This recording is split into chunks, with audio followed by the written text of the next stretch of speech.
함께 하나님의 말씀을 보겠습니다. 사도행전 12장 말씀입니다. 신약성경 208페이지입니다. 사도행전 12장 13절부터 마지막 25절까지입니다. 사도행전 12장 13절부터 25절까지입니다. 우리 함께 읽을 말씀은 13절부터 15절까지 세 절을 한 목소리로 읽도록 하겠습니다. 13절부터 15절까지입니다. 시작. 베드로가 대문을 두드린데 로데라 하는 여자아이가 영접하러 나왔다가 베드로의 음성인 줄 알고 기뻐하여 문을 미처 열지 못하고 달려 들어가 말하되 베드로가 대문 밖에 섰더라 하니 그들이 말하되 내가 미쳤다 하나 여자아이는 힘써 말하되 참말이라 하니 그들이 말하되 그러면 그의 천사라 하더라. 아멘. 지난 말씀 가운데 이 초대교회를 향한 헤롯 아그리파 1세의 핍박이 거세게 있었고 이 핵심 세 사도 가운데 야고보가 순교를 당하고 이제 유대인들의 환심을 더 얻기를 원하는 이 헤롯 왕은 베드로까지 잡아서 감옥에 넣었습니다. 이제 베드로는 갇혔다가 곧 죽을 상황 가운데 놓였습니다. 자, 이 베드로가 어떻게 되는지를 함께 살펴보도록 하겠습니다. 우리 함께 방금 읽었던 23절부터 15절까지 말씀을 보면 베드로가 풀려났습니다. 지난 말씀 가운데 하나님께서 천사를 보내어서 베드로를 감옥에서 하나하나 인도하시면서 밖에까지 무사하게 나오게 했습니다. 베드로는 나와서 마가 요한의 어머니 마리아의 집까지 왔습니다. 이들은 마가의 다락방에서 기도를 하고 있었는데요.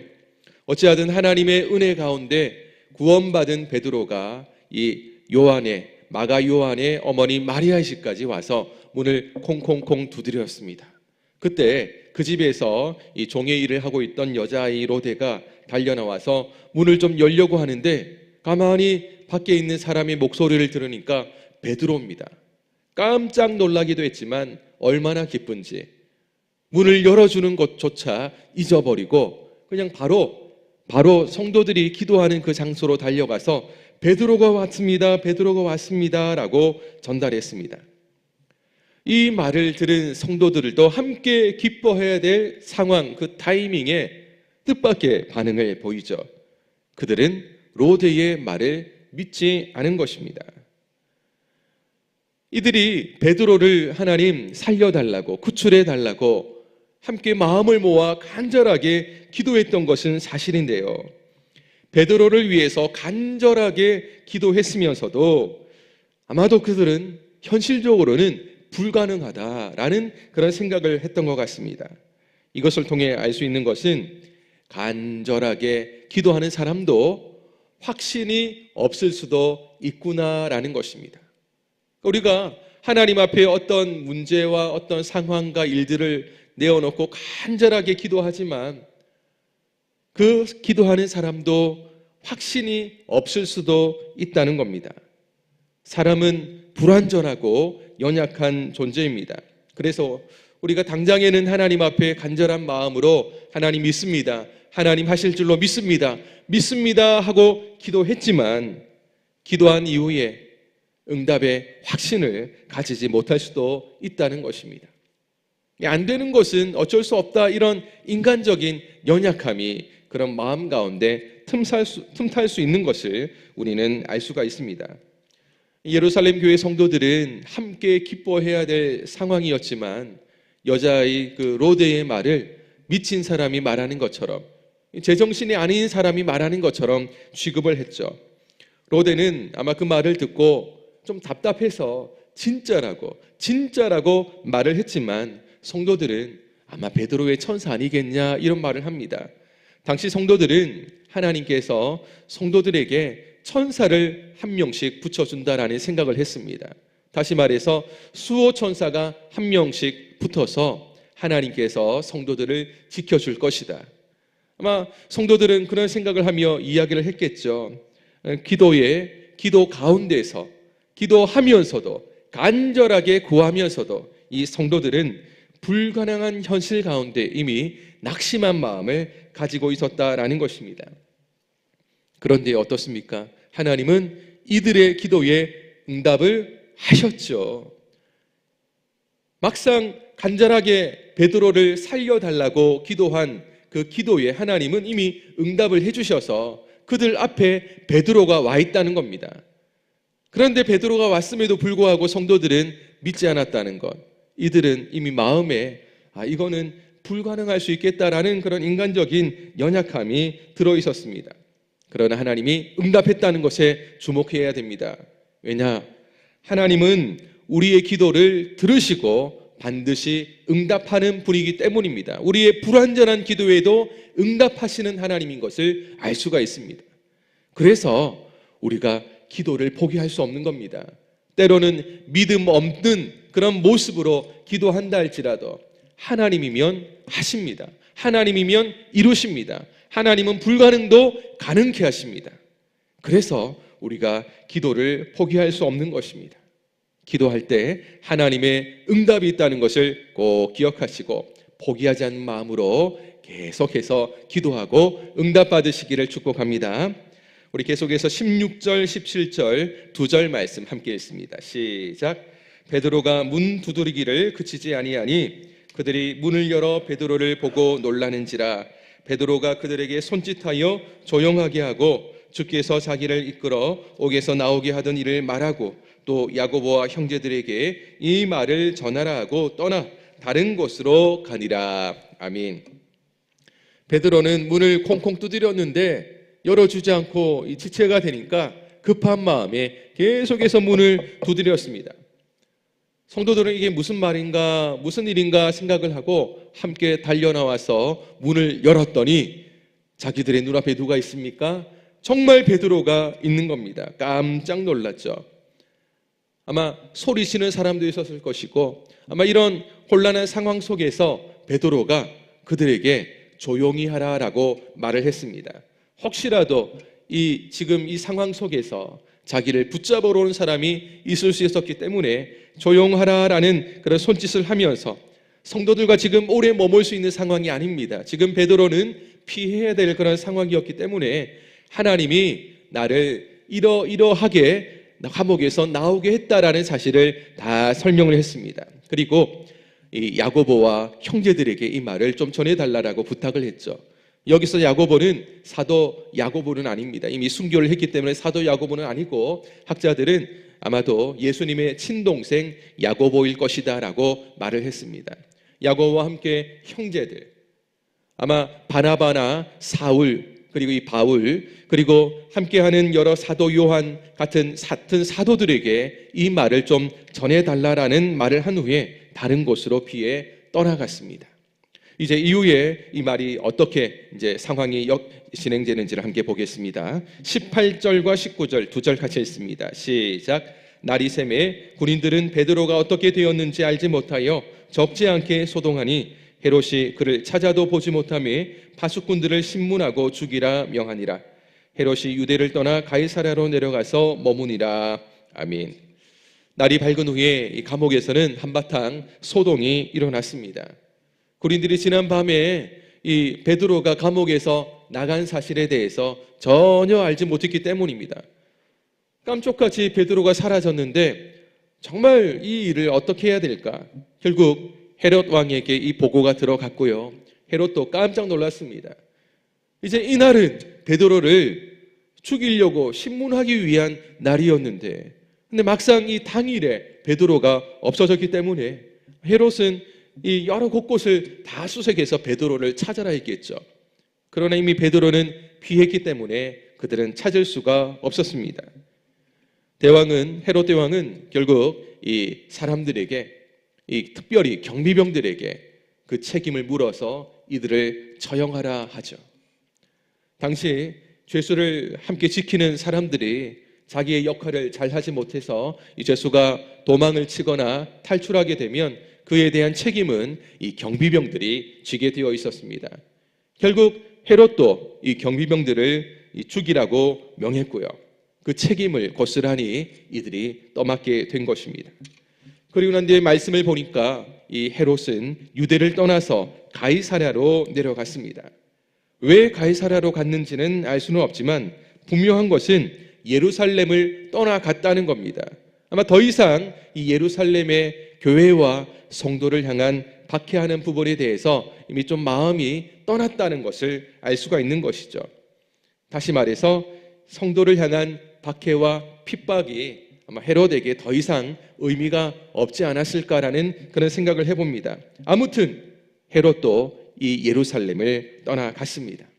그 이후에 또 헤롯과 두로와 시돈 사람에 대한 이야기가 말씀에 이어지는데요. 20절부터 23절까지 말씀을 함께 읽겠습니다. 시작.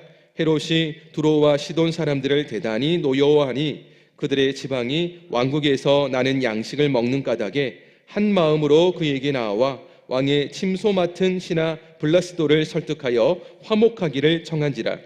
헤롯이 나를 택하여 왕복을 입고 단상에 앉아 백성에게 연설하니 백성들이 크게 부르되 이것은 신의 소리요 사람의 소리가 아니라 하거늘 헤롯이 영광을 하나님께로 돌리지 아니하므로 주의 사자가 곧 친히 벌레에게 먹혀 죽으니라. 아멘. 헤롯 아그리빠가 왜 두로와 시돈 사람들을 못마땅하게 생각하면서 미워했는지에 대해서는 성경은 기록하지 않습니다. 우리는 이유는 알지 못하지만 분명한 사실은 이들이 좀 잘못 보였다는 거죠. 못마땅하게 여길 이 헤롯의 심기를 불편하게 만드는 어떤 일이 있었다는 겁니다. 그런데 이 두로와 시돈은요, 이 유대 지방에서 나는 곡식들, 식량들을 수입해서 그것을 먹으면서 살아왔습니다. 이게 솔로몬 왕 때 이후부터 그렇게 살았다고 하니 오랜 기간 유대를 의지하면서 그들이 먹고 살기 위해서는 이 유대의 곡식들을 얻어야 되는데 지금 이 유대 지방을 통치하고 있던 헤롯 왕의 심기를 불편하게 만들었으니 잘못하면 이들이 먹고 사는 문제에 큰 문제가 생길 수 있는 겁니다. 그래서 이들이 왕의 총애를 받고 있던 신하 블라소도를 통해서 헤롯과 좀 화목하기를 청했습니다. 어쨌든 좀 다시 잘 지내야지 그들이 사는데 문제가 없으니까요.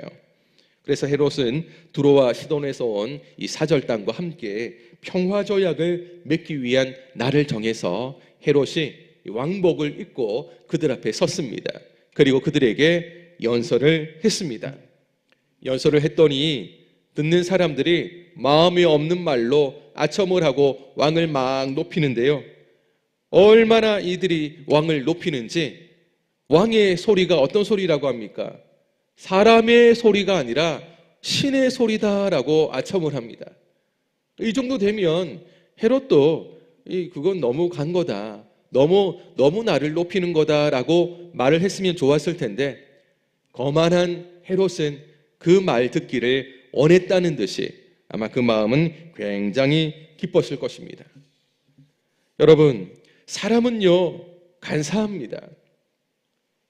막상 못마땅한 그 일을 저질렀던 두로와 시돈을 미워했던 이 헤롯이 자기를 막 떠받들면서 마치 신처럼 대우를 해주니까 그게 마음에 없는 아첨하는 말이라 할지라도 듣기 좋은 말로 자기를 기분 좋게 해주니까 그냥 다시 마음이 풀어져 가지고 함께 하는 것입니다. 거부했어야 될 텐데 오히려 신이다, 신의 소리다라고 할 때 그것은 하나님께 영광 돌려야 된다라는 그런 말을 해야 될 텐데 그런데 그러지 못했습니다. 오히려 자기가 신인 마냥 하나님의 흉내를 내면서 그 영광을 가로챘다는 것이죠. 이런 일은 여러분 하나님이 제일 싫어하는 것 아니겠습니까? 사람이 하나님의 위치에 올라가고 하나님처럼 말하고 행동하는 것, 이거는 교만 중에 교만이고 죄악 중에 죄악인 겁니다.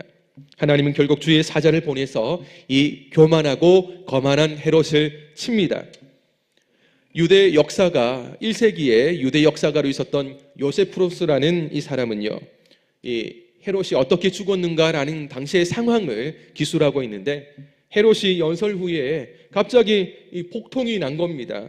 이 복통을 앓으면서 5일 후에 이 헤롯이 죽었다라고 말하는데 그때 이 몸이 썩어서 헤롯 몸에서 벌레가 났다. 벌레가 헤롯의 몸을 먹었다라는 것을 기록하고 있습니다. 비참하죠. 아주 비참한 최후를 이 헤롯은 맞이한 것입니다. 하나님의 영광을 가로챈 그 대가, 또 하나님의 백성들을 핍박하고 괴롭힌 그 대가를 헤롯은 치룬 바로 그 결과를 우리는 보게 되어집니다. 이제 마지막으로 24절과 25절 두 절 같이 읽습니다. 시작. 하나님의 말씀은 흥왕하여 더하더라. 바나바와 사울이 부조하는 일을 마치고 마가라 하는 요한을 데리고 예루살렘에서 돌아오니라. 아멘. 교회와 성도들을 핍박하고 이 영광을 가로챘던 이 헤롯이 죽은 이후에 이제 교회와 성도들에게는 이 안정감이 찾아왔습니다.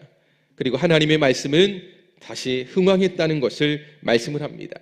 이 기독교의 부흥은요, 사람의 뜻, 사람의 일이 아니라 하나님이 하신 일인 것을 우리는 한 번 더 보게 되었습니다. 하나님이 하시면 불가능 가운데서도 하나님의 뜻은 반드시 이루어지는 것이죠.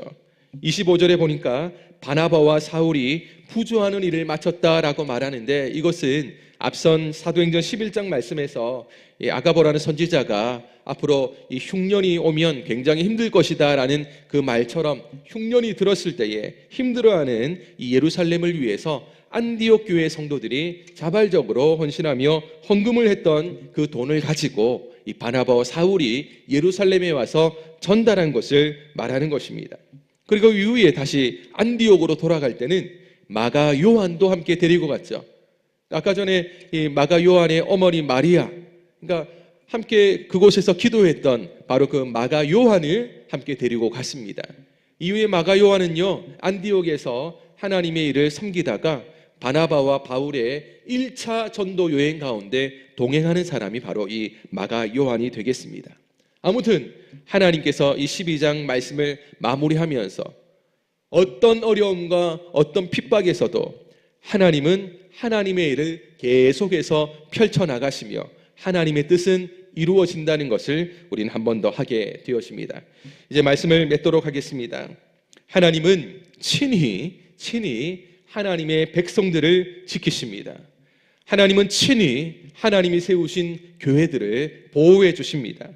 그렇게 볼 때 우리 성도님들도 하나님이 만드신 피조물이고요, 하나님의 택함을 받은 자녀들이기 때문에 하나님이 친히 지키시고 보호해 주신다는 것을 믿으시기를 바랍니다. 어떤 일 가운데서도 우리는 하나님의 그 친히 인도하시고 보호하시는 은혜 가운데 사랑을 받으면서 살아가고 있습니다. 그렇다고 할지라도 하나님의 사랑과 보호를 받고 살아가고 있다 할지라도 고난이 아예 없지는 않죠. 우리가 원하지 않는 일들이 내 삶과 인생 가운데 생기기도 합니다. 그러나 여전히 그런 순간에도 하나님은 우리와 함께 하시는 줄로 믿습니다. 평생 하나님은 우리를 떠나지 않고 우리와 함께 하십니다. 하나님이 우리의 눈에 보이지 않을 뿐 지금도 내 곁에서 함께 하시고 내 삶을 인도하시는 하나님을 믿고 의지하며 두려워하지 않고 하나님의 뜻을 이루는 삶을 사는 것, 바로 그것이 하나님이 우리에게 원하는 삶입니다. 어떤 고난, 어떤 어려움에도 두려워하지 마시고 하나님이 나를 지키고 인도하시고 피해 갈 길을 열어주시고 하나님이 승리하게 하신다는 것을 믿으시기를 바랍니다. 하나님이 감당할 수 있는 어려움을 주시되 내가 감당하지 못하는 일들은 피해 갈 길을 열어주신다는 것도 꼭 기억하시고 하나님 안에서 믿음으로 길을 걸어가면 여러분 어떤 일도 우리에게는 이 문제로 인해서 넘어지게 만들 수 없습니다. 그리고 우리는 헤롯을 통해서 하나님은 교만한 자를 미워한다는 것을 한 번 더 보게 됩니다. 사람의 영광을 구했던 헤롯, 하나님의 백성들을 핍박했던 이 헤롯, 결국 하나님의 무서운 심판을 받았습니다. 사람에게 인정받기 원하는 마음은 누구나 있지만 자신이 이런 것을 내려놓아야 되죠. 더욱이 내가 누군가보다 어떤 사람들보다 좀 더 특별한 존재다, 좀 잘난 존재다라는 이 교만한 마음들을 완전히 버려야 됩니다. 사람이 좀 알아주면 좋겠지만, 인정받고 칭찬받으면 좋기는 하겠지만, 여러분 우리는 하나님이 아시면 되는 겁니다. 사람들이 아무도 몰라도요, 하나님이 아시면 다 된 겁니다. 왜 그렇습니까? 하나님이 우리를 이 땅에 보내셨고 우리는 살아가는 동안 사람의 일을 하는 것이 아니라 하나님이 맡긴 일을 하고 하나님의 뜻을 따라 살다가 하나님이 오라고 하시면 우리는 하나님의 부름을 따라 하나님 나라 천국으로 다시 돌아가면 되는 것입니다. 사람의 기분을 따라서 사람의 마음을 맞추어서 사람이 좋아할 만한 일을 하다가 그 가든 것, 여러분 그것은 하나님이 원하는 일이 아니죠. 그래서 하나님만 하셔도 다 된 겁니다. 좀 인간적으로 내가 이렇게 수고를 하고 섬기는데 남들이 알아주지 못해서 섭섭한 마음이 들 수는 있습니다. 그럼 여러분 그것도 내려놓아야 됩니다. 하나님이 하시면 다 된 겁니다. 하나님이 우리를 칭찬하시고 하나님이 우리에게 마지막 때에 하나님의 놀라운 은혜로 보상해 주실 줄로 믿습니다. 그래서 우리는 날마다 하나님 안에서 나를 낮추어야 됩니다. 하나님은 이런 겸손한 자를 축복하시고 은혜 주실 줄로 믿습니다. 우리 모든 성도님들마다 살아가는 동안 하나님만을 높이시고요, 하나님께만 영광 돌리시는 이런 귀한 은혜가 함께 하시기를 바랍니다. 오늘도 이 아침에 이 새벽에 기도할 때에 바로 그 하나님을 바라보시고 하나님께 영광 돌리시고 오늘 이 하루도 하나님의 영광을 위해서 하나님 어떻게 살아가야 될까요? 함께 기도하시면서 하나님의 선한 인도를 받으시면서 이 하루도 하나님이 주시는 가장 최고의 하루가 되시기를 주님의 이름으로 축원합니다. 함께 기도하겠습니다. 거룩하신 아버지 하나님 감사합니다.